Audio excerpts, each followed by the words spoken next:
Okay. Okay. Bismillahirrahmanirrahim. Alhamdulillahirabbil alamin. Wassalatu wassalamu ala asyrafil anbiya'i wal mursalin sayyidina Muhammadin wa ala alihi washabihi ajma'in. Assalamualaikum warahmatullahi wabarakatuh dan salam sejahtera. Para hadirin dan hadirat yang dihormati sekalian, selamat datang ke sesi webinar bagi Expo Pengajian Tinggi secara atas talian 2022. Bersama saya pada pagi ini ialah Puan Siti Nur Aziah Haji Asli daripada Pusat Dakwah Islamia. Beliau akan menyampaikan satu topik yang berjudul bagaimana mendapat keberkatan dalam menuntut ilmu. Jika anda ada soalan, anda bolehlah menulis di ruang chat dan akan dijawab di 10 minit terakhir sesi ini nanti. Okey Puan, silakan. Okay, terima kasih kepada penganjur Expo Pengajian Tinggi Kementerian Pendidikan. Hadirin hadirat yang dikasihi Allah Subhanahu wa taala. Assalamualaikum warahmatullahi wabarakatuh. Alhamdulillahilladzi an'amna bi ni'matil iman wal islam wa nusalli wa nusallim ala khairil anam sayyidina Muhammad wa ala alihi wa sahbihi ajma'in. Amma ba'. Topik kita pada kali ini adalah bagaimana untuk mendapat keberkatan dalam menuntut ilmu. Mudah-mudahan topik yang simple ini memberi manfaat kepada kita semua, lebih-lebih lagi kepada penuntut. Bagaimana mendapat keberkatan dalam menuntut ilmu. Sabda Rasulullah sallallahu alaihi wasallam, "Man salaka tariqan yaltamisu fihi ilman, sahalallahu lahu bihi tariqan ilal jannah." Yang maksudnya, barang siapa yang menempuh suatu jalan ilmu, Allah akan memudahkan baginya jalan ke syurga Allah Subhanahu wa taala. Hadis riwayat Muslim. Hadis Rasulullah sallallahu alaihi wasallam lagi, sesungguhnya para malaikat akan membentangkan sayapnya kepada para pencari ilmu sebagai redha terhadap apa yang ia lakukan. Dan sesungguhnya penghuni langit dan bumi sampaikan ikan-ikan di laut ataupun akan memohon keampunan bagi seseorang yang berilmu. Hadis riwayat Abu Daud dan Tirmizi. Telah berkata Imam Syafi'i rahimahullah ta'ala mengenai perkara menuntut ilmu ni dalam wasiatnya, iaitu kata Imam Syafi'i, tuntutlah ilmu sebanyak mungkin kerana ia akan menjaga kamu dan membuat kamu cemerlang dunia dan akhirat. Ilmu yang sebenar-benarnya adalah ilmu yang dapat mendekatkan diri kepada Allah Subhanahu wa taala. Maka tanpa ilmu pengetahuan, hidup manusia pasti akan berada dalam kegelapan. Tanpa ilmu jua, kehidupan manusia tidak akan maju, dan tanpa ilmu manusia tidak dapat membezakan antara kebenaran dan juga kebatilan. Dengan ilmu sajalah seseorang akan terselamat daripada tipu daya syaitan. Dan semua orang tahu dari kita sekolah rendah sudah hafal ni hadis Rasulullah sallallahu alaihi wasallam ni, iaitu menuntut ilmu merupakan satu tuntutan Islam dan hukumnya adalah wajib. Hadisnya apa? Talabul ilm faridatun ala kulli muslim. Itulah pasal itu kita diwajibkan di Brunei ini untuk menuntut ilmu. Dan juga banyak disebutkan di dalam Al-Quran dan juga hadis tentang kelebihan-kelebihan yang akan diperolehi bagi orang yang menuntut ilmu. Sebab atutah ilmu ni sangat penting dalam kehidupan kita. Allah Subhanahu wa taala menyebut dalam Al-Quran dalam surah Al-Mujadalah, A'udzubillahi minasyaitonirrajim, yarfa'illahu alladhina amanu walladhina utul ilma darajat. Yang tafsirannya, Allah akan meninggikan darjat orang-orang yang beriman di antara kamu dan juga orang-orang yang diberi ilmu pengetahuan beberapa darjat. Artinya banyak darjat akan ditinggikan apabila seseorang itu berilmu. Namun sayangnya apa yang terjadi masa ini, ramai yang banyak ilmu tapi dengan ilmu itu menjadikannya ia semakin jauh terpulang kepada Allah Subhanahu wa taala dan hilang keberkatan di dalam ilmu yang dimiliki. Apa sebabnya? Kita ada ilmu tapi ilmu itu menjauhkan diri kita pulang kepada Allah Subhanahu wa taala. Mesti kita tahu apa sebabnya. Sebabnya adalah mungkin seseorang itu indah menerapkan nilai-nilai adab dengan ilmu. Sebab itu kita perlu tahu apa dia adab-adab dengan ilmu ni supaya kita mendapat keberkatan dengan ilmu yang kita ada. Ada beberapa cara untuk mendapatkan keberkatan dalam ilmu yang dimiliki, supaya ilmu yang kita ada itu ia boleh memberikan kebaikan kepada kita hidup di dunia dan juga akhirat. Adab yang pertama adalah ini yang paling penting. Tolong set mind semua penuntut-penuntut. Yang pertama adalah niat kita untuk belajar itu kerana apa? Niat yang sepatut-patutnya adalah niat mencari ilmu adalah kerana Allah Subhanahu Wa Taala, dan kita perlu ikhlas dalam mencari ilmu.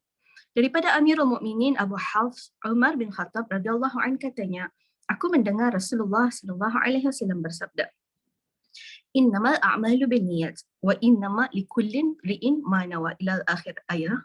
Bahwasanya segala amalan adalah dengan niat dan setiap orang mendapat pahala mengikut apa yang ia niatkan. Barang siapa yang berhijrah kepada Allah dan Rasulnya, maka hijrahnya itu adalah bagi Allah dan Rasulnya.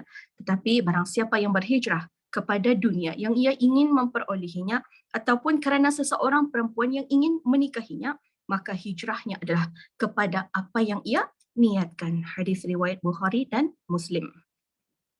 Pasal pasal kerana setiap amalan kita ni bergantung kepada niat, maka yang pertama, niatkanlah mencari ilmu untuk mendapat keberkatan dan juga mendapat redha Allah Subhanahu Wa Taala. Jika kita berniat mencari ilmu kerana Allah, ingatlah Allah pasti akan memudahkan untuk mendapatkan ilmu-ilmu tersebut. Ilmu yang dicari dengan alasan selain Allah, contohnya saja, biasanya orang yang akan mau belajar tinggi-tinggian ni supaya apanya? Supaya nanti dapat kerajaan, paling kurang pun jawatan penolong pegawai ataupun pegawai ke atas. Itu yang sebenarnya pulang niatnya, ataupun mendapat kedudukan yang baik, mendapat pujian, sanjungan, semua orang pandai tinggi-tinggi belajar anak itu terpulang. Maka semua itu pasti akan membawa kepada kerosakan. Yang penting niat mencari ilmu adalah kerana Allah dan untuk mendapat redha Allah Subhanahu Wa Taala. Kenapa perlu niat itu? Apa peranan niat dalam kita melakukan segala hal, khususnya melakukan waktu belajar ni? Peranan niat adalah ia membezakan ibadah daripada ibadah-ibadah lain. Contohnya saja kalau kita berpuasa seorang itu perlu ia meniat ia puasa sunat ataupun puasa qada ataupun puasa tunai. Perlu ni untuk membezakan jenis-jenis ibadah yang ia lakukan. Yang kedua adalah untuk membezakan adat, kebiasaan dan juga ibadah. Contoh saja macam orang mandi.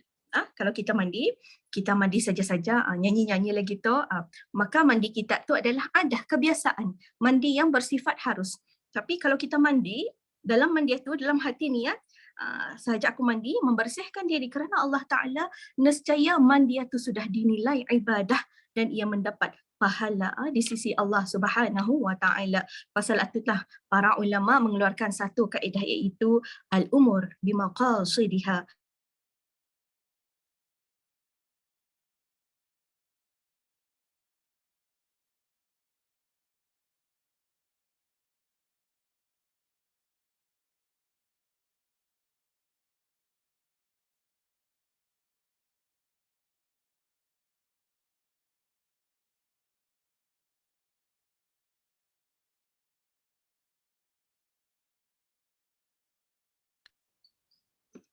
Dari tadi kah unmute? Mute?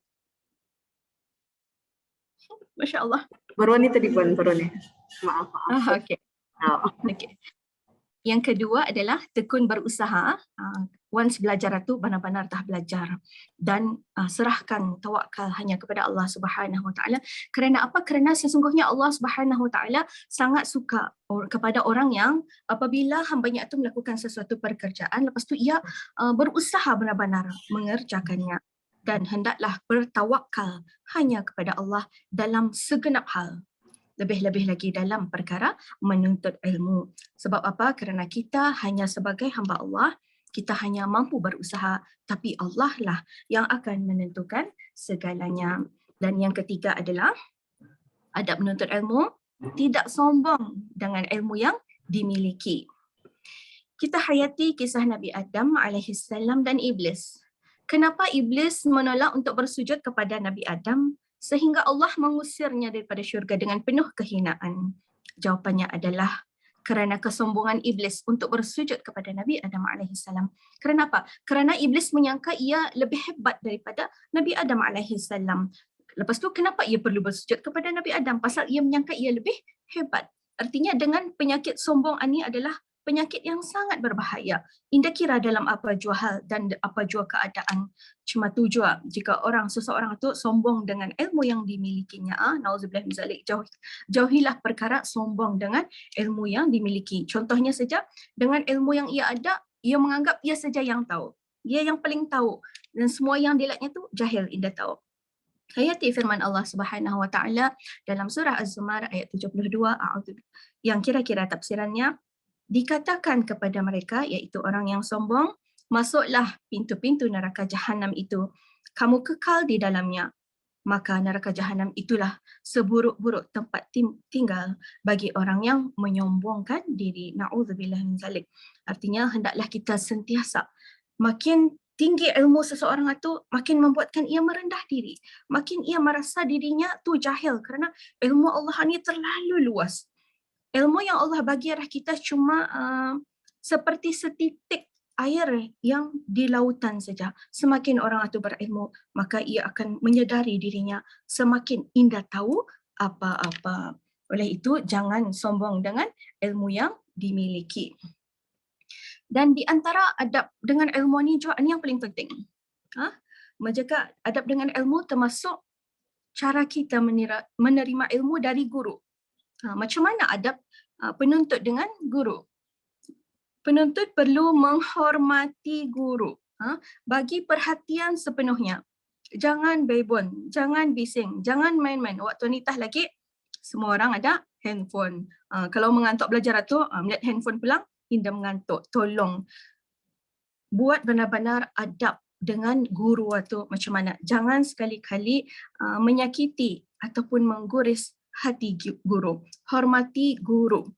Seorang pelajar wajib menghormati guru untuk mendapat keberkatan dalam hidupnya. Jangan sekali-kali digalar cikgu tu.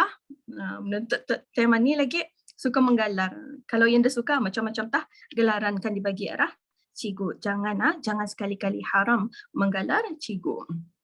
Guru adalah insan yang berkorban untuk menjadikan kita seorang yang berilmu pengetahuan sehingga semua penuntut dapat melanjutkan pelajaran ke institusi yang lebih tinggi. Dan adab seterusnya, adab dalam menuntut ilmu adalah memilih kawan yang soleh, kawan yang baik. Pasal apa? Pasal kawan ini ia memainkan peranan yang paling penting bagi orang yang hendak menuntut ilmu. Kerana apa? Pasal kita akan mudah terpengaruh dengan akhlak kawan kita. Sekiranya kita milih kawan yang soleh, yang baik, mudah-mudahan kita juga akan menjadi insan yang soleh. Tapi kalau kita milih kawan yang suka enjoy, suka lepang, cuma tu tahajud tu kita akan terikut-ikut dengan akhlak kawan.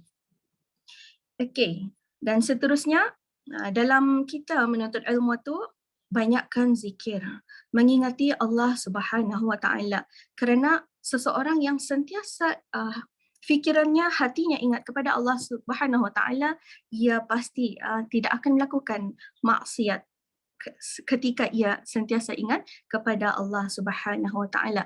Zikir berperanan memberi ketenangan dalam jiwa. Apabila jiwa tenang, maka segala masalah akan dapat diselesaikan dengan baik, dan apabila jiwa tenang, ilmu akan mudah masuk.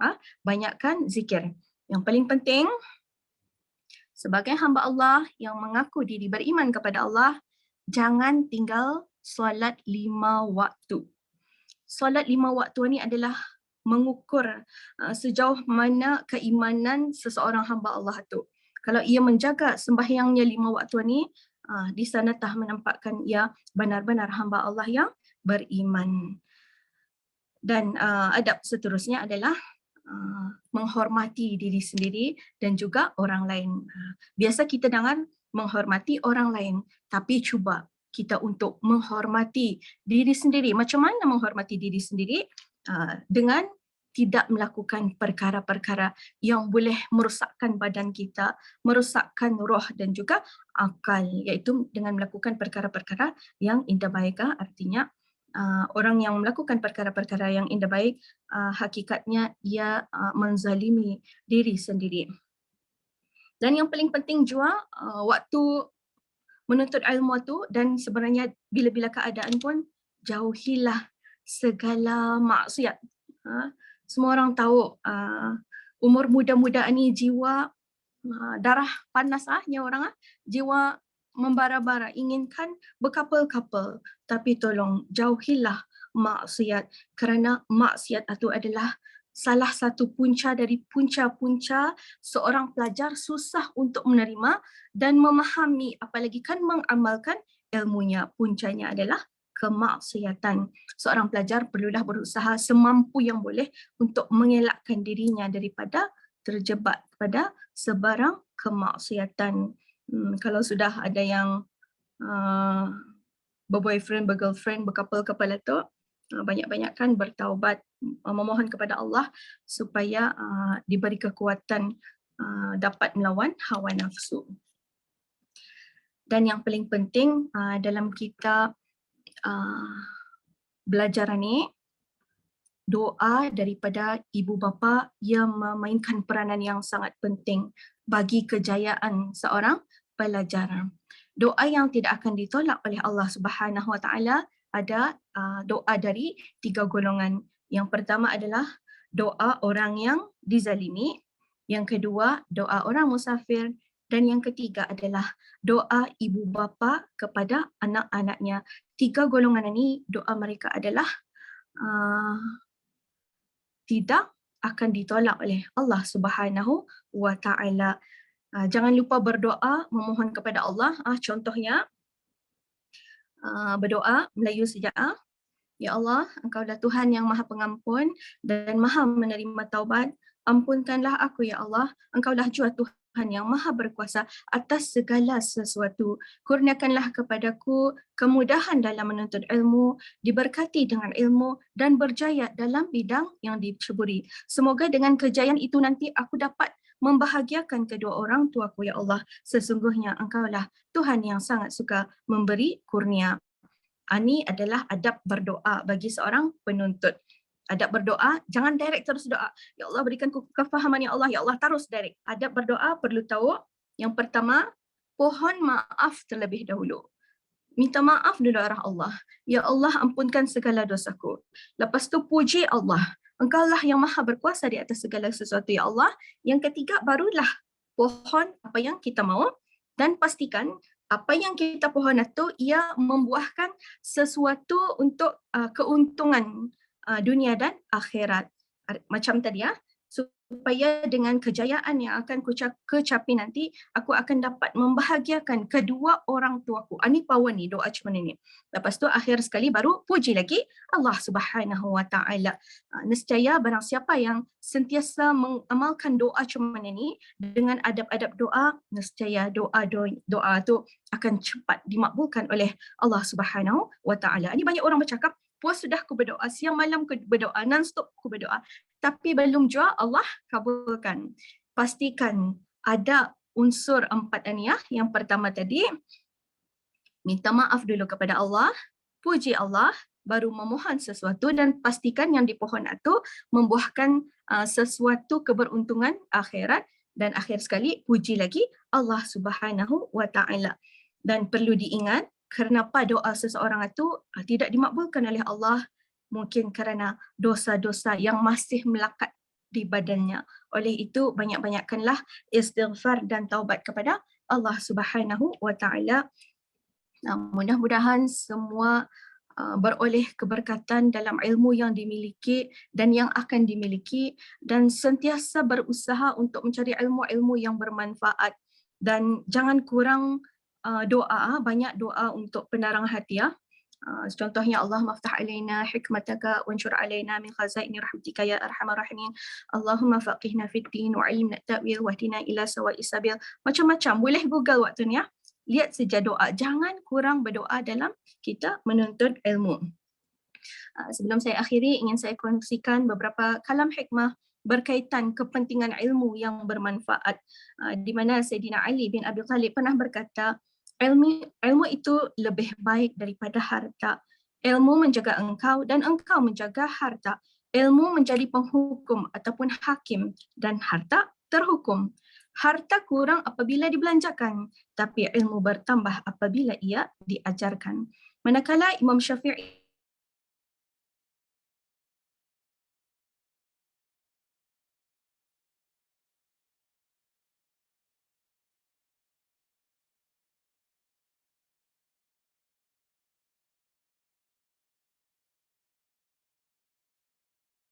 reda ibu bapa. Untuk mendapatkan reda Allah, dapatkan dulu reda ibu bapa. Sebagaimana sabda Rasulullah sallallahu alaihi wasallam, rida Allah fi ridal walidain wa sakhtullah fi sakhtihima. Reda Allah terletak kepada reda ibu bapa.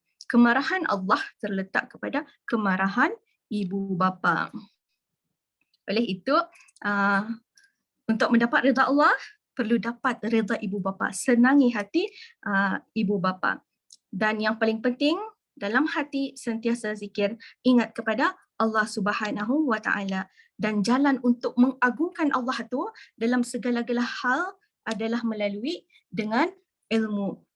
Indah berbaloi rasanya kita akan mengejar sesuatu yang hanya membabitkan kesenangan di dunia, tapi kita mengabaikan kesenangan yang hakiki, iaitu kesenangan di akhirat nanti. Mudah-mudahan semua pelajar-pelajar menjadi generasi yang lebih baik lagi daripada generasi yang waktu ini, yang lebih berilmu, yang lebih beradab. Indah rugi rasanya jadi hamba Allah yang low profile saja, yang sentiasa berbuat baik.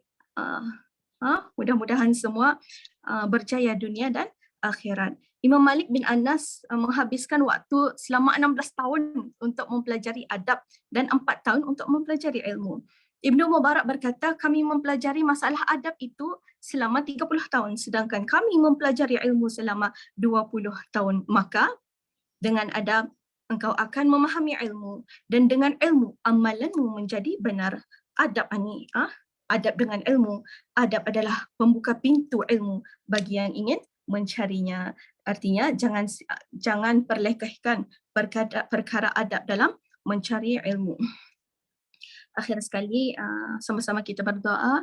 Bismillahirrahmanirrahim. Alhamdulillahirabbil alamin wassalatu wassalamu ala asyrafil mursalin sayyidina Muhammadin wa ala alihi wa sahbihi ajma'in. Rabbana atina fid dunya hasanah wa fil akhirati hasanah wa qina azaban nar.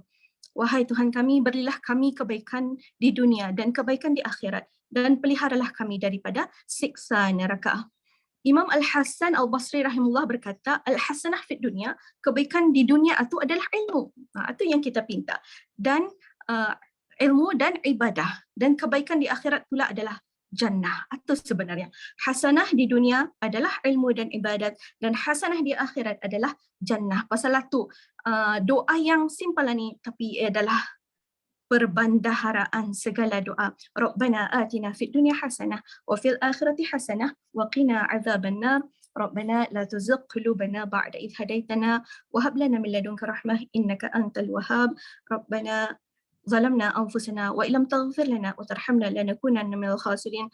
رب اغفر لي ولوالدي رب اغفر لي ولوالدي رب اغفر لي ولوالدي وارحمهما كما ربياني صغيرا. وصلى الله على سيدنا محمد وعلى آله وصحبه وسلم والحمد لله رب العالمين. أقول قولي هذا وأستغفر الله لي ولكم وبالله التوفيق والهداية. السلام عليكم ورحمة الله وبركاته. Ada soalan tadi Okay, Puan Ustazah. Terima kasih atas pengisiannya tadi ya. So, seterusnya adalah sesi soal jawab. Yang mana sesi soal jawab ini berdurasi 10 minit. So, soalnya ada soalan di chat area.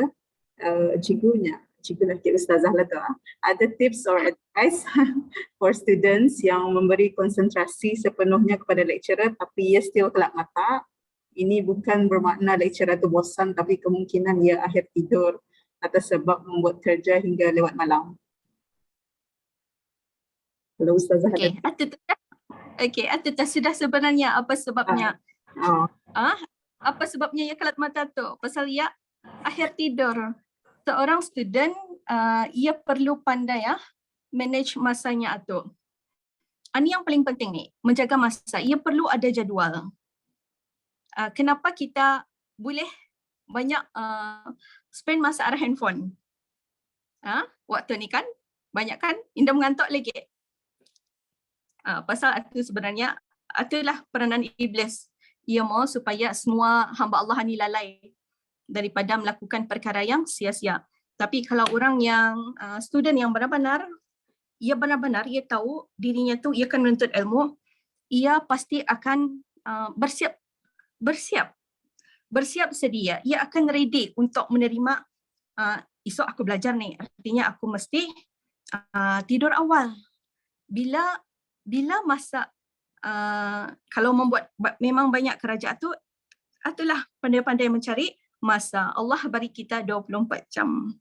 Berapa jam kita spend untuk membuat perkara-perkara yang diberi, tugas-tugas yang diberi. Semua tu tertakluk dalam diri sendiri sebenarnya. Pasal saya sendiri pernah juga menghadapi belajar di peringkat universiti, memang subhanallah lain ia punya cabaran. Kalau saya sendiri tips, sebenarnya setiap orang indah sama, tapi bagi saya sewaktu belajar itu saya akan sentiasa dalam keadaan beruduk. Pasal supaya biar kita sentiasa segar. Lain ni, orang yang sentiasa dalam keadaan beruduk, ia sedang malaikat sedang sentiasa mendoakan orang yang sentiasa dalam keadaan beruduk. InsyaAllah waktu belajar malam pun mengulang kaji kah, menghafalkah, kurang tu mengantuk tu. Pasal kita ada satelit cahaya dari langit, cahaya daripada Allah Subhanahu Wa Taala. Dan sebenarnya tips yang paling mudah untuk seseorang itu menghafal Al-Quran adalah cuba untuk belajar menghadap kiblat. Kerana once kita menghadap kiblat, kita akan mendapat extra energy berbanding kita indah menghadap kiblat. Cuba tu apa tadi? Itulah tips untuk mudah hafal. Sebenarnya kalau untuk hafalan mengulang paling penting. Kalau cuma menghafal sekali dua kali ngenyak, payahkan masuk. Untuk macam menghafal Al-Quran, satu ayat kita ulang 20 ataupun ke 30 kali satu ayat. Lepas tu dengan fahamlah. Ini untuk yang bagian Arab ni biasanya menghafal-hafalan ni. Ulangan tu paling penting. Waktu mencuba menghafal, kita cuba lihat saja dulu. Lihat benar-benar. Lihat, jangan baca terus hafal. Baca terus hafal. Itu payah tu. Dalam membaca 20 kali itu, seperti ayat waja'alna min baini aydihim sadda min khalfihim sadda. Sampai 20 kali lihat ayat tu. Waja'alna min bainihim sadda wa min khalfihim sadda. Waja'alna min bainihim sadda wa min khalfihim sadda. Sampai 20 kali supaya orang itu terbayang di mana kedudukan ayat itu. Semasa pelajaran lain kita lihat benar-benar, mata melihat arah pelajaran, telinga mendengar apa yang kita ucapkan. Jangan diam-diam.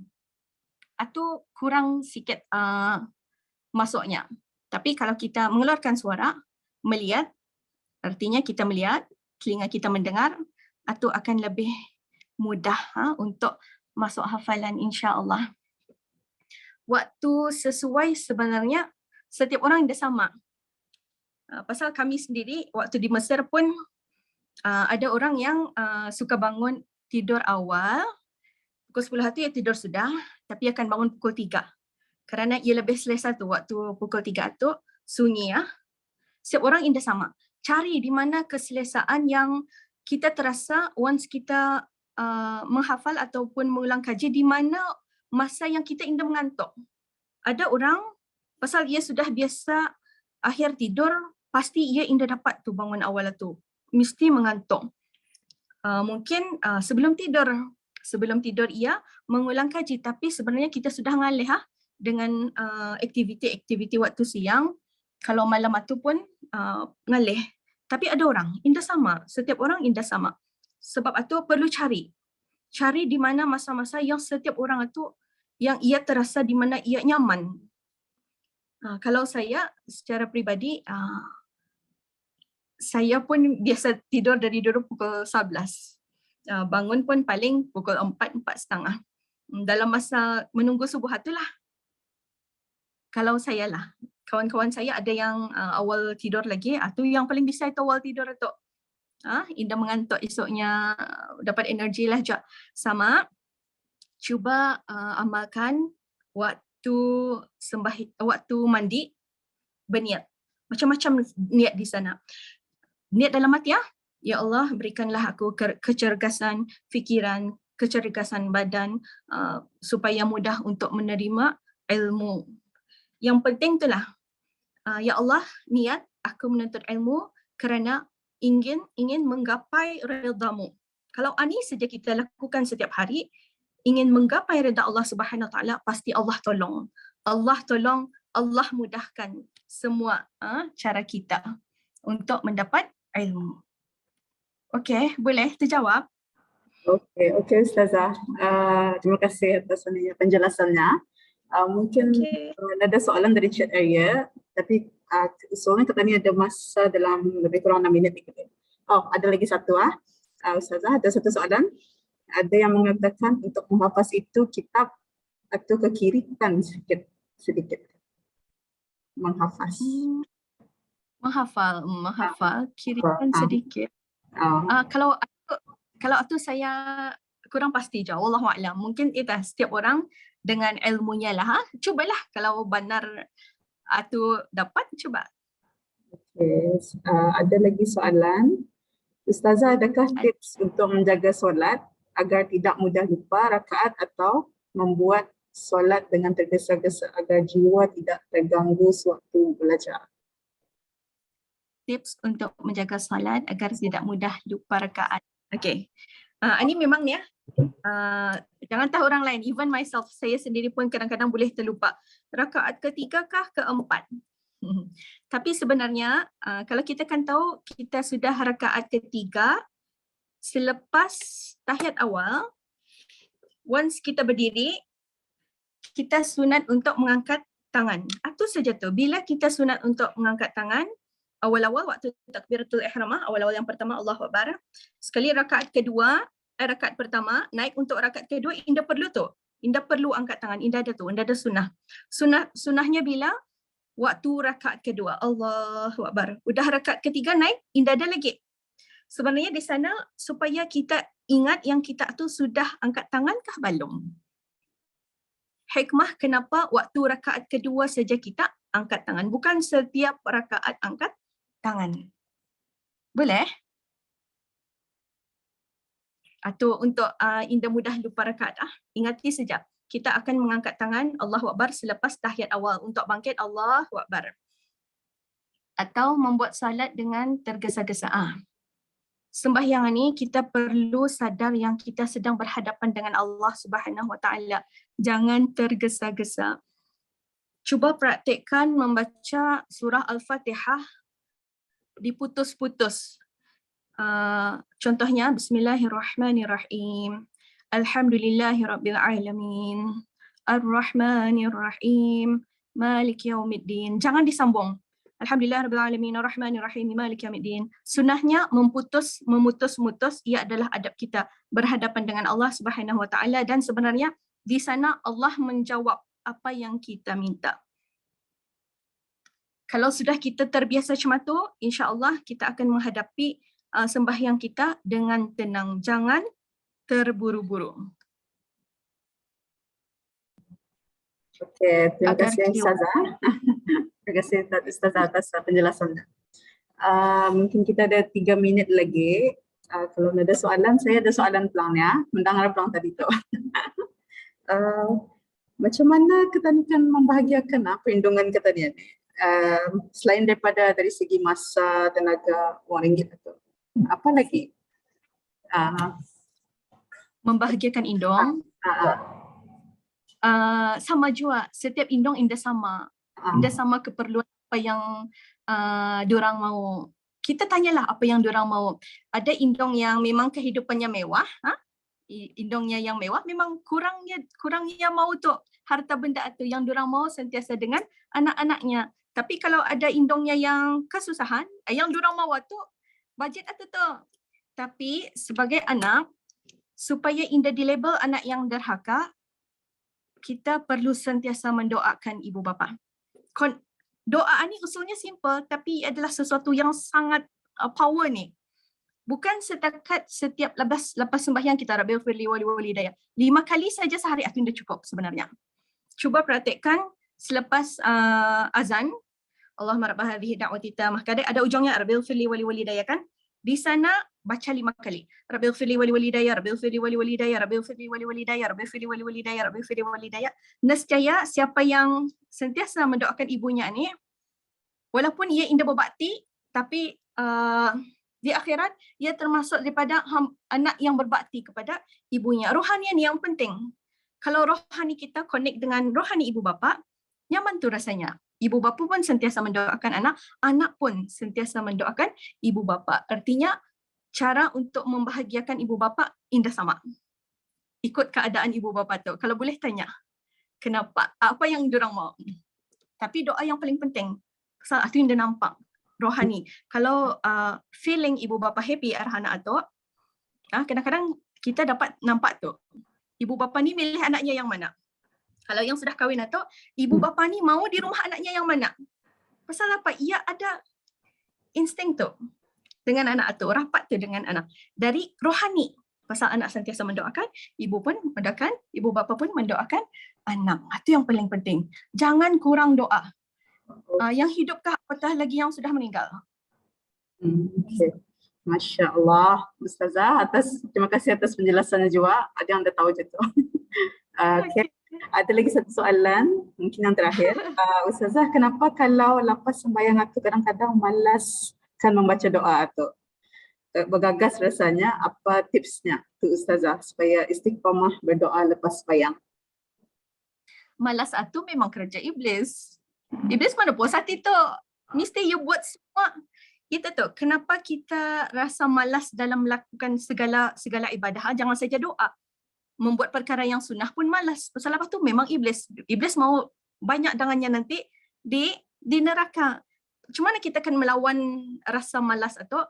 Tu nah, mulakan harimu dengan beristighfar. Banyak istighfar. Rasulullah beristighfar 70 kali ke 100 kali setiap hari. Rasulullah kekasih Allah yang dijamin masuk syurga. Yang kita ni Allahu'alam status kita syurgakah neraka, berapa kali kita beristighfar?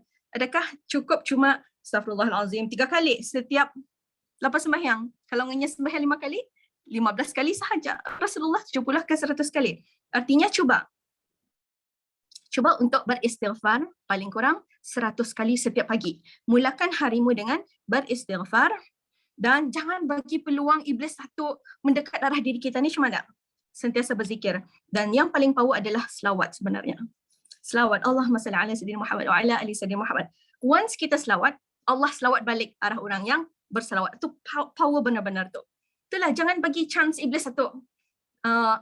Kalau walaupun saya sendiri tu, lepas sembahyang Isyak, kena melaksanakan sunat-sunat yang lain tu, mengantuk benar-benar mengantuk.